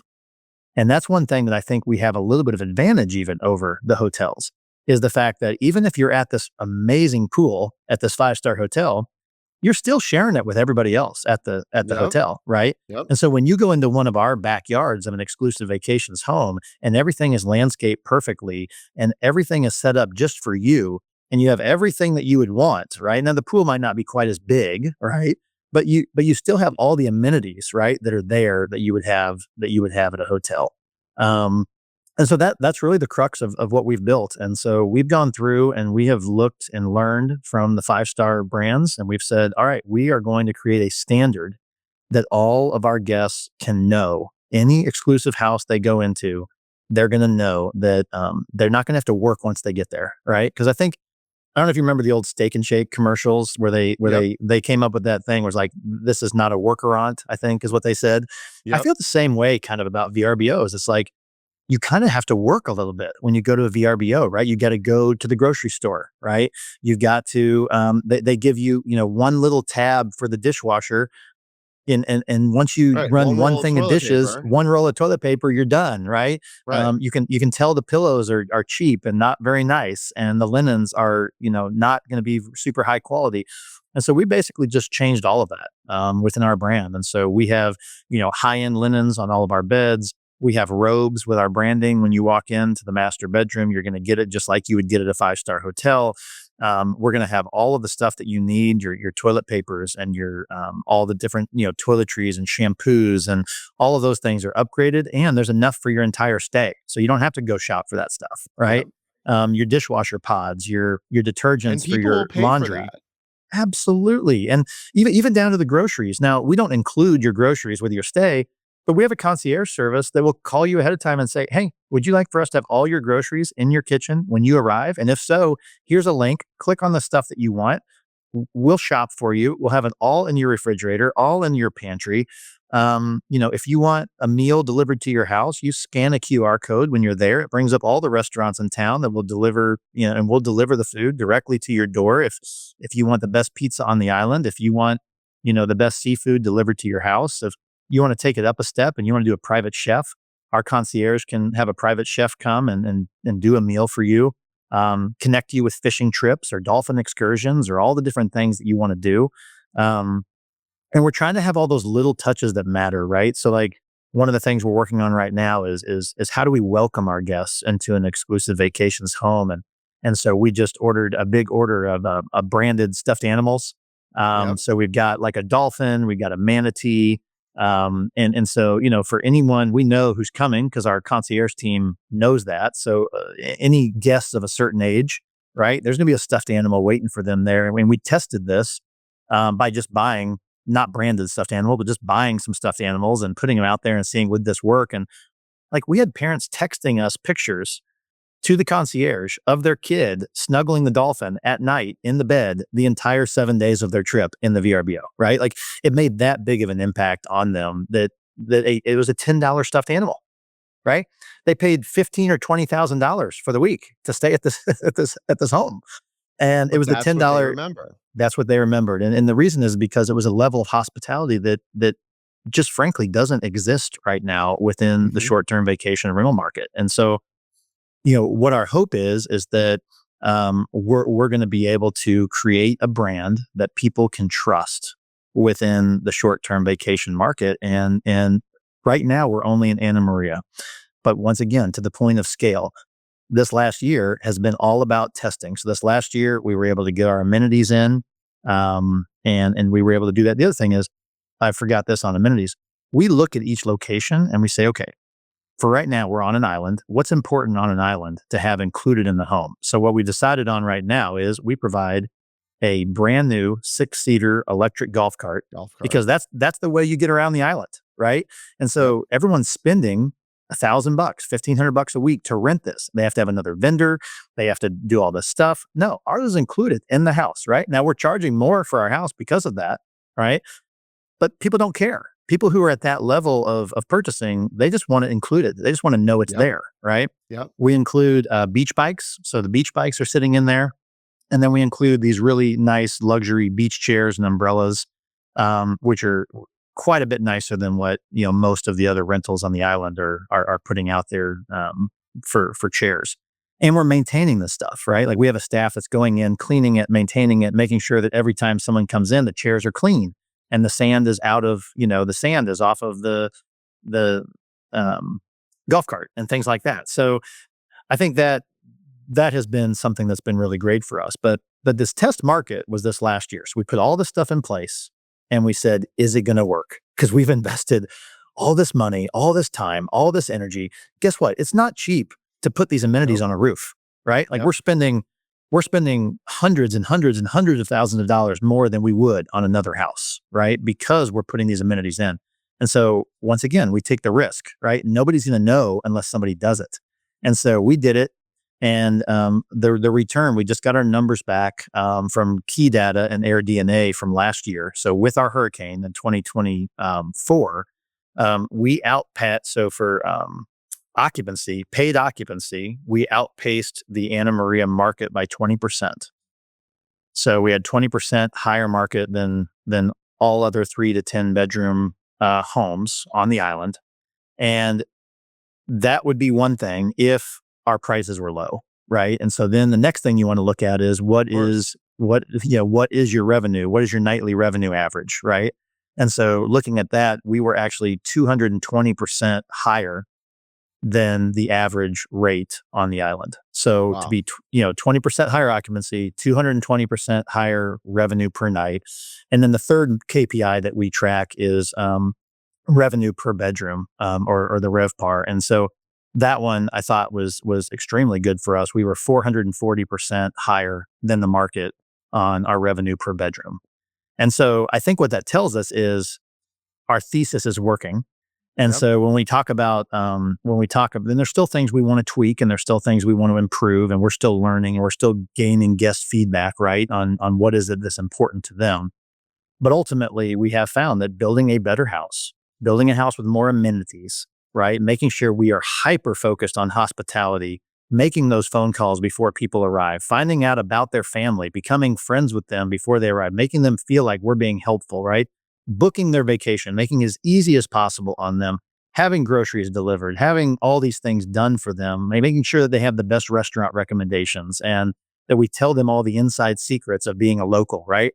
All those things boil into repeat business, people that want to do business with you, people that refer their friends, right, to want to do that. And so the next step for us is going to be, can we take the data that we now know and can we scale this into other markets? And I think that is what we're exploring right now, is what does that look like? Because if you come to Anna Maria Island and you stay at one of our homes and you have a great experience, you're going to go snow skiing this summer or this winter, right? And if you knew from our website and we could market to you and say, hey, by the way, we just opened these homes in Aspen, we just opened these homes in Big Sky, right? Or whatever it might be. I think our hope is that we can find a correlation there where we can find some guests that are like, oh my gosh, well, if it's anything like the house in Anna Maria I stayed in, I'm all in, right? I'm going to book my house with them. What does the portfolio look like now on Anna Maria? So we have 20 homes in our portfolio today. Wow. Yeah, so 20 homes that we have built from the ground up. And like I said, they're anywhere from 3 to 10 bedrooms. And we try really hard, since we know that market so well, we try really hard to be smart with where we're building, right? Because location is another piece beyond amenities. Location is Yep. huge, as you know. So being on beach block or being Gulf front, obviously, is number one. If you're on the Gulf, that's the best. And so we currently have 2 houses that are on the Gulf. Walk out your back door, you're on the beach. We have 2 more that we're building right now that are going to be additionally on the Gulf. The majority of our homes are on beach block, meaning that you don't have to cross a street to get to the beach, right? You can walk out and walk down your street. And these beach blocks, by the way, at Anna Maria are like 6 houses deep. So you're no more than a couple houses from the beach generally. And then we have houses on the bay, which is beautiful. Like I said, it's a beautiful area. And then we have some canal houses because we have a lot of our people that, would love to bring a boat or would love to Yep. rent a boat or want to get on a paddleboard on the canals and, get in a kayak and check that out. And so, I pass on a lot of stuff on the island that doesn't fit my geographic um, expectations and what I want from my guests from that standpoint. If they're going to have to cross a bunch of streets to get to the beach, that's not going to end up being an experience that they're going to enjoy. And currently you own all the properties, so you're not managing for other homes?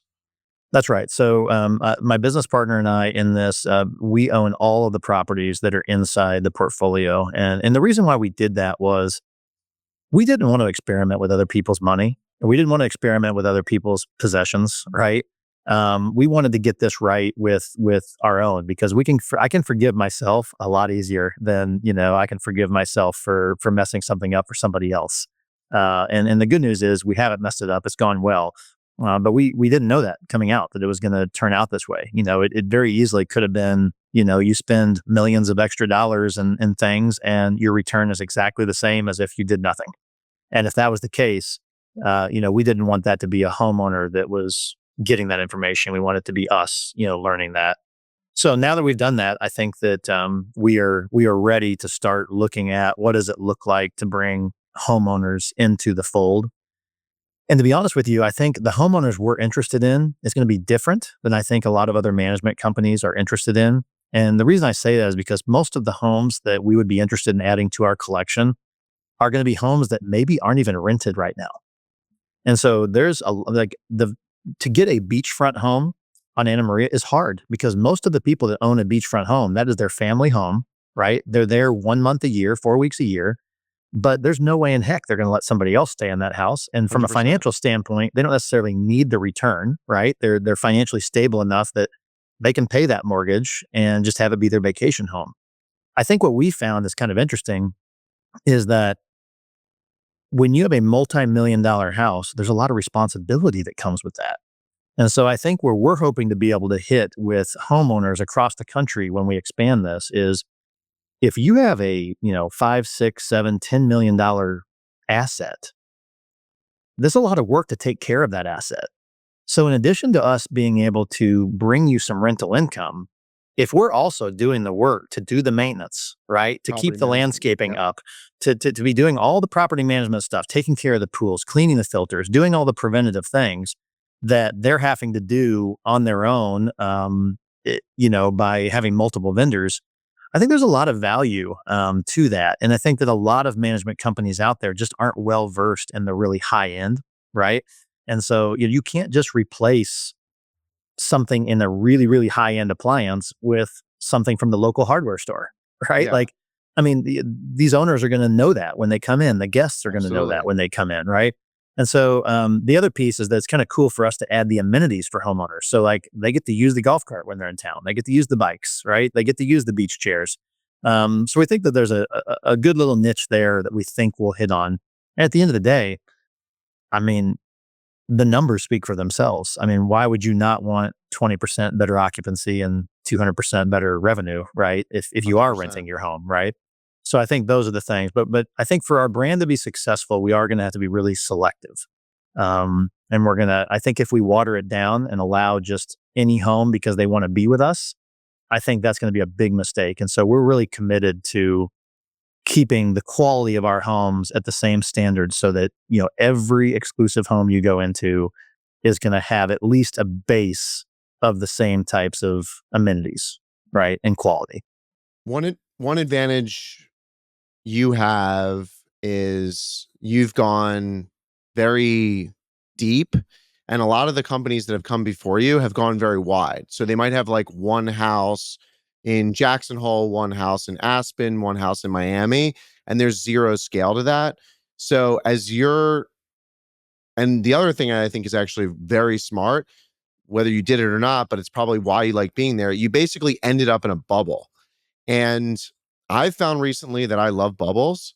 And Anna Maria Island sounds like a bubble where you drive a golf cart around, you kind of know all the places, you walk around. It's amazing. What are the characteristics that you're looking for in a new location? So I think that the next location that we choose for exclusive vacations is going to be a really important decision that we make, right? I think that every market we go into is going to be a really important decision. And to your point, it's got to be a market that we can truly understand and build enough scale that we can have all the concierge piece to this. Because I think that's one thing that's really setting our service apart. And to your point, we can't do that with one house, right? We have to be able to do that with multiple properties and the ability to be able to pay somebody on the ground to be there to solve problems. So I think we're looking at two different approaches. One would be to do like we've done in Anna Maria, find another market where we actually want to develop the properties, um, develop them from the ground up. I think that there's some concerns with that from the sense of like, how much capital, does that take? That's obviously extremely capital intensive to actually build them, own them, refi them, have them in your portfolio. I think that there's also an option for us with the numbers that we're showing. I think there's an option for us to find really good local management companies and potentially partner with those local management companies and say, hey, look, here's what we do well. We handle the really high end stuff.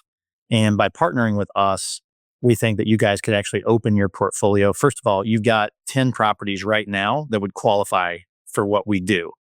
Now, we did one property, to give you an example, where we did a renovation. And we did the renovation because it was my business owner's property. I told him it wasn't good enough for the collection. He couldn't put it in. But it was a 10-bedroom home on the beach, on the Gulf. And I was like, your location's amazing. Yep. It is outdated. It is beat up. You've been renting it for 10 years. It's not new construction. It's not going to work. Like I'm not putting it in the collection.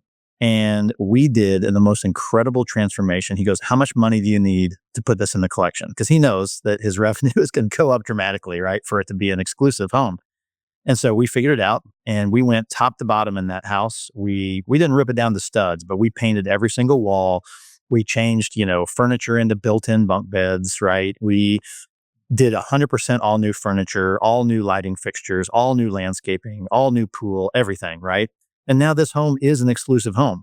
So I think there's some opportunities too for us to be able to show case study like that, to be able to say, hey, there may be some homes that are ski in, ski out that just nobody's paid a lot of attention to the design and the detail. And Yep. for that homeowner, we may be able to come in and say, hey, we can actually renovate this for you. We can, have our designers come in and make this property an exclusive quality property home. And then you can come into our collection and then you can increase your revenue. And what's interesting is even if they didn't come in our collection, by doing the renovations and by doing these things, they would probably increase some of the revenue anyway. But I think people are scared to do that on their own, right? Without expertise, without somebody that can show them a track record of, hey, this house was doing $600,000 in rental income. We did this renovation. Now it's doing $1 million in rental income, right? I mean, that's a big difference. And so I think that's kind of what we're trying to figure out right now is, are there some other really great management partners around the country, to your point, in the right destinations, that our guests would want to be able to have. And then if not, are there some opportunities for us to go ahead and say, hey, we're all in on this community and we're going to develop from the ground up and just commit to building 6 to 10 of these, right, in this community over the next, 3 or 4 years.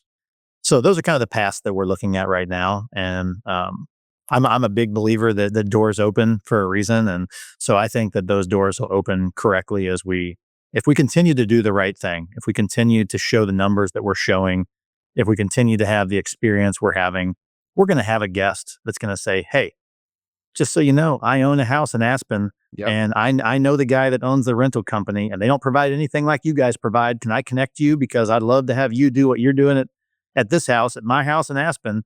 Okay, well, there you go. Now we've got a connection. Now we've got someone we can talk to. Um, and so I think the more that we start marketing what we're doing too, I think the more hopefully visibility you'll get, because the reality is it's not easy what we're doing, right? I think it's not necessarily something that anybody could grab and say, "Oh, we'll just copy what Exclusive is doing." I mean, there's a lot to this. It's not, it's not something that's like super easy to do. And so I think if we've got the model that works and we've got the formula that works, I think finding some partnerships would be a good way for us to grow. Yeah, your best competition right now, like when we go, a lot of the vacation homes we stay at are affiliated with like some resort. So the hotel really manages the vacation home. And in a lot of these things, there's like a side kind of underground rental market.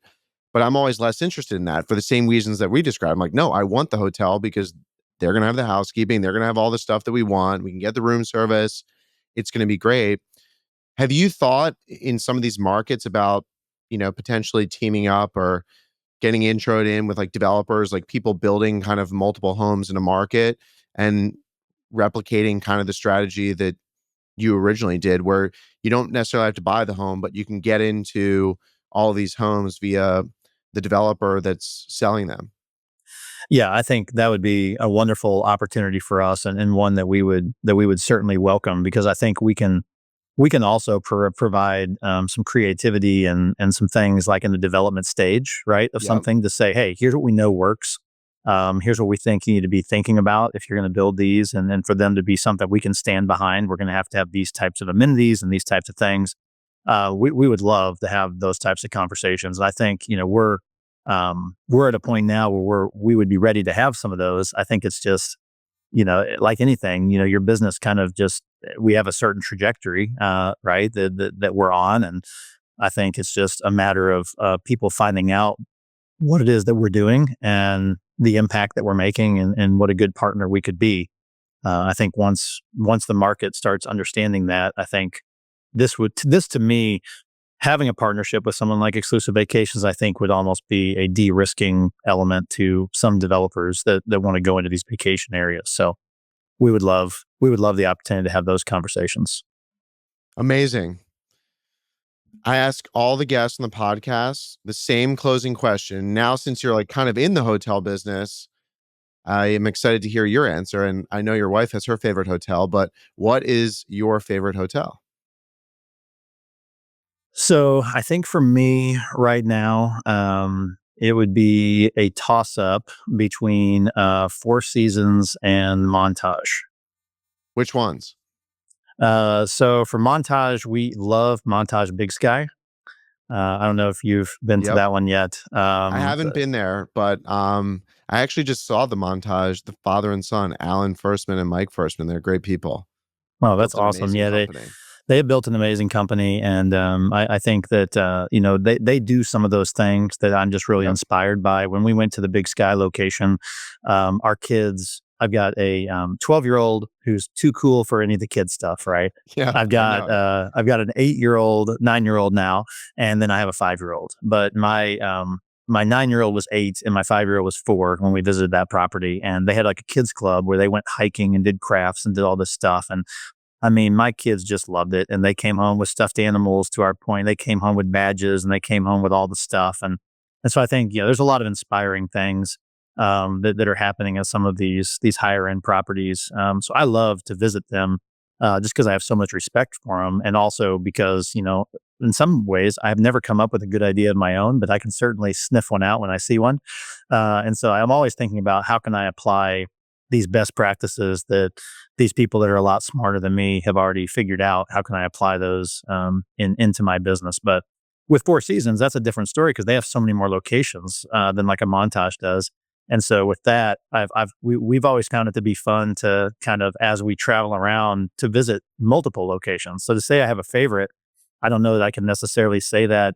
We've been to some beautiful ones, but it's just kind of fun to see, for me, to go to 15 or 20 different locations of a brand and then be able to see the things that are unique about each one, but also the ways that they tie their brand together through each of them.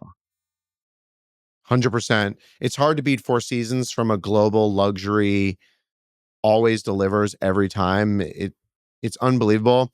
Book recommendation, if you haven't read it, Isidore Sharp, the founder of Four Seasons, has a great autobiography. It's probably 15 years old now, some 12 years old, but it goes through how he founded the company, and he created a lot of amenities which we take for granted in a hotel, like a hair dryer and makeup mirror and things like that. So check out the book. I'll send it to you. It's pretty cool. Oh, absolutely. I would love that. I love learning from people who have been there before me and done it. And we're not trying to reinvent the wheel. I think we are trying to do something a little bit different, right, in the VRBO space. But we're taking a lot of inspiration from all these great hotel people that have come before us. And to your point earlier, I don't see us that much as competition to a hotel. I really do believe that this is a different type of a trip.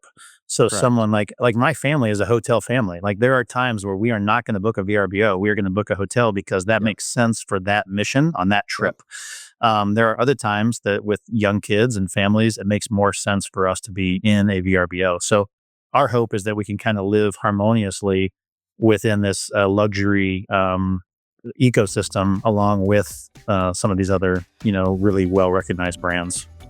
I agree. Thanks for coming on the podcast, man. This was fun. Absolutely, man. It's great. Great to talk to you. Hey, everyone. It's Jake here. Thanks again for joining me on this conversation. Be sure to subscribe on Apple Podcasts, Spotify, or YouTube. Lastly, don't forget to follow me on Twitter @JWurzak. I'll see you in the next episode. Jake Wurzak is the founder and CEO of Dove Hill Capital Management. All opinions expressed by Jake and his guests are solely their own and do not reflect the opinions of Dove Hill Capital Management. This podcast is for informational purposes only and does not reflect or represent real estate, financial, or investment advice.